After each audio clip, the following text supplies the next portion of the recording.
Alright guys, welcome back to the channel. Thank you for checking the video out. Today we have more PlayStation news, rumors, and leaks to go over and cover. So before we get into these topics, do me a favor, if you end up enjoying the video or finding it informative, be sure to leave it a like, helps the videos out a lot. And if you are new here to the channel, consider hitting that subscribe button as well.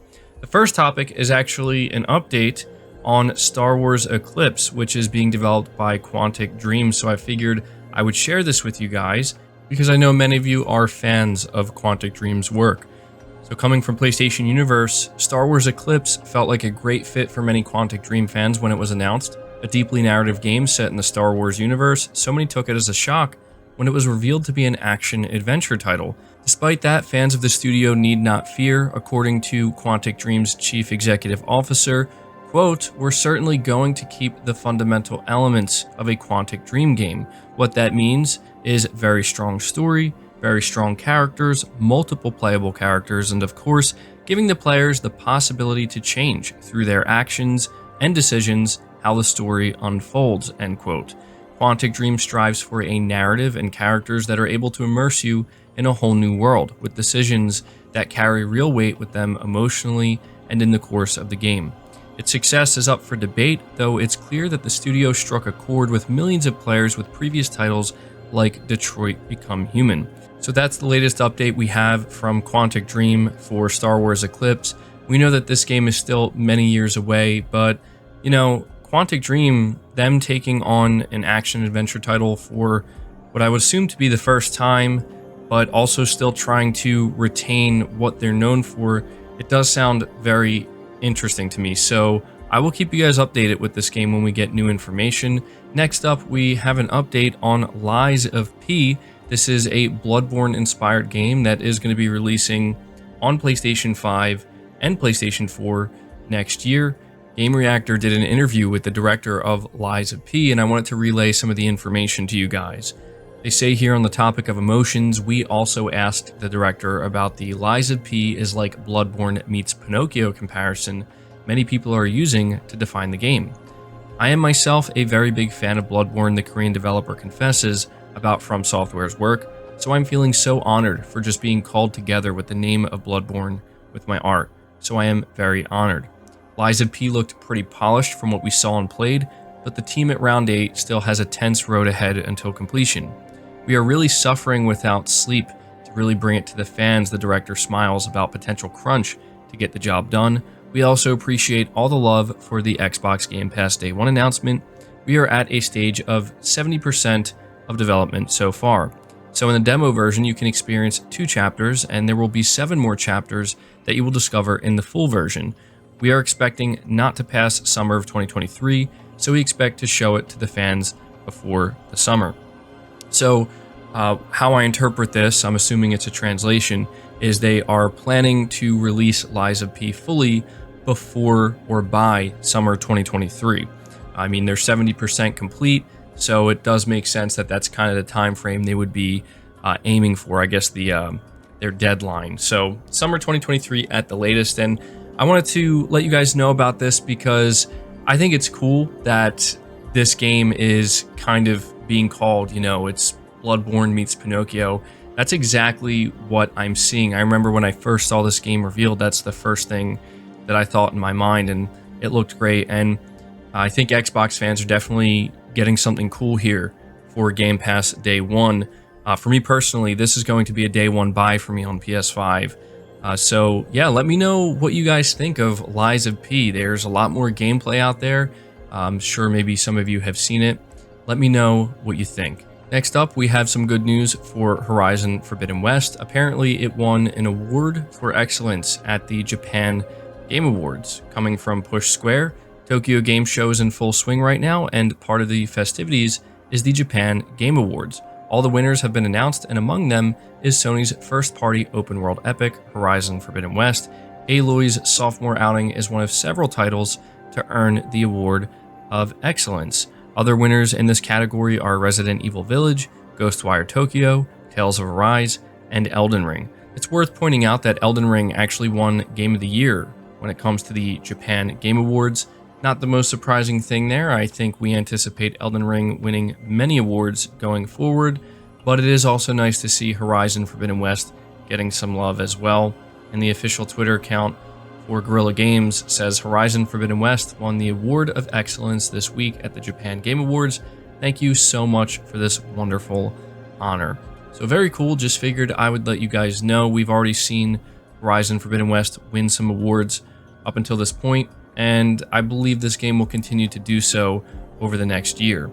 Next up, we have some important information to go over when it comes to Microsoft and things that they're talking about when it comes to further acquisitions, as well as Call of Duty, and how, according to Microsoft, it makes zero business sense for them to remove Call of Duty from PlayStation. So reading from PlayStation Universe, it says here, a spokesperson for Microsoft has reaffirmed the Xbox format holder's commitment to releasing Call of Duty games on PlayStation consoles following its deal with Activision Blizzard, after Sony yet again raised concerns over the deal this week. Speaking to GamesIndustry.biz, Sony said that by giving Microsoft control of Activision games like Call of Duty, this deal would have major negative implications for gamers in the future of the gaming industry. The console maker added that we appreciate the CMA's focus on protecting gamers, referring to the UK's Competition and Markets Authority.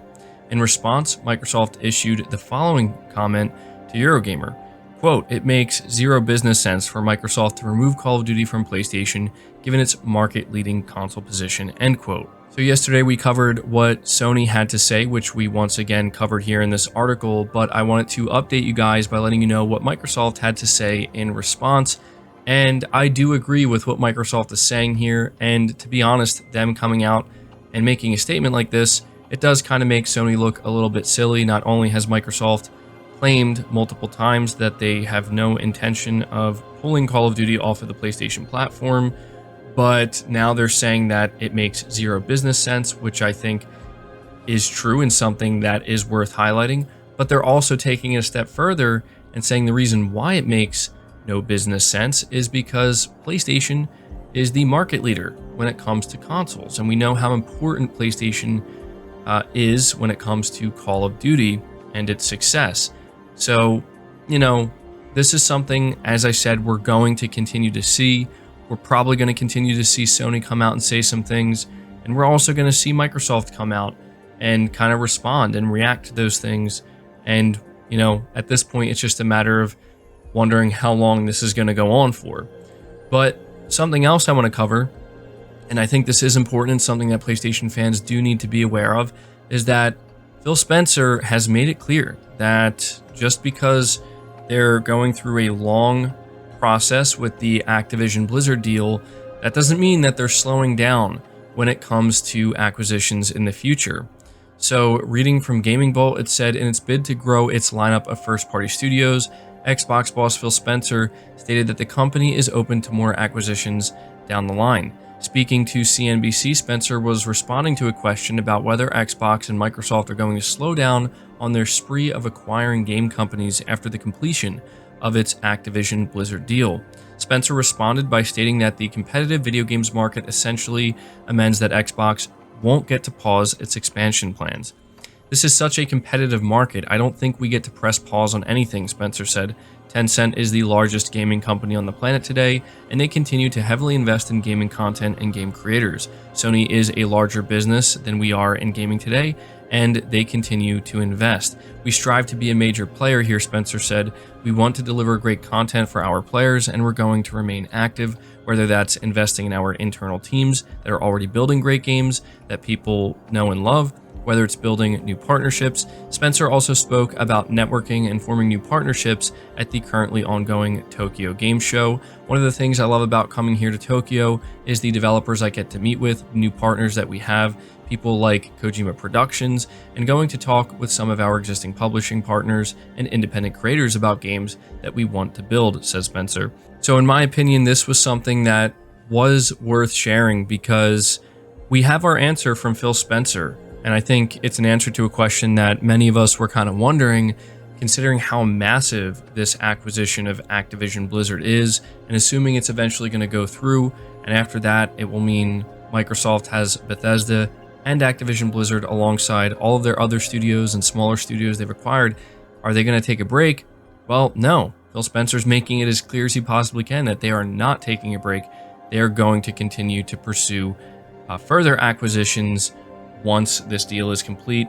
And you have to imagine that this is something Sony absolutely is paying attention to, because something that Phil Spencer does mention is companies like Tencent and others outside of Sony, they are also doing the same thing. So yeah, it just seems to me that every platform holder is going to continue to remain aggressive when it comes to acquisitions of studios and talent. So, you know, we'll have to see what this means for Xbox in the future. I don't think they would be able to acquire another publisher, a third publisher, once this Activision Blizzard deal is done, but I'm not 100% certain about that. So, you know, we'll continue to monitor what's going on there.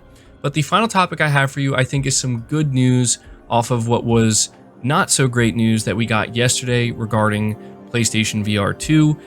Reading from PlayStation Lifestyle, they say Sony Interactive Entertainment broke the bad news yesterday that PSVR 2 is not backwards compatible. But according to a new report by a reliable insider, tons of developers are creating PSVR 2 versions of their PSVR 1 games. YouTuber PSVR Without Parole, who's been spot on with their PSVR 2 reports, responded to a follower on Twitter who expressed disappointment over the lack of backwards compatibility and claimed that PSVR 2 versions of some older games are in development as we speak. However, they didn't reveal any of the titles. So the exact Twitter exchange was an individual saying that sucks, it would have been cool to see some of the games in higher resolution, and PSVR 2 Without Parole says we will though. Tons of developers are working on PSVR 2 versions of their PSVR 1 games as we speak. And I think this is some much needed good news for PSVR 2, because I was actually surprised to see how many people were upset at finding out that, you know, backwards compatibility just wasn't going to be a thing for PSVR 2. Although I did see a lot of other people saying that they're not that surprised and they weren't actually anticipating that. But no matter which way you look at it, it's not good news for PSVR 2. But this is good news, and we'll have to see which games. You have to imagine that some of the most played games on PSVR 1 are going to be moved over to PSVR 2 or get PSVR 2 versions. I'm assuming, I could be wrong here, but I'm assuming with what PSVR 2 Without Parole is saying, these are going to be free updates for the games, like if you already own them, and you're not going to have to like buy them again or anything like that. I could be wrong, but that's kind of, you know, the feeling I'm getting here. And so there you go. That's the latest update we have. PSVR 2 Without Parole is probably the most trusted source when it comes to insider info with PSVR 2. They've been correct pretty much with everything they've revealed. But that does it for this video, guys. I hope you did enjoy it. I hope you did find it informative. Again, if you did, be sure to leave it a like, subscribe to the channel if you're new, hit the bell notification icon, and feel free to share the video out on top of all that. But until next time, guys, take care.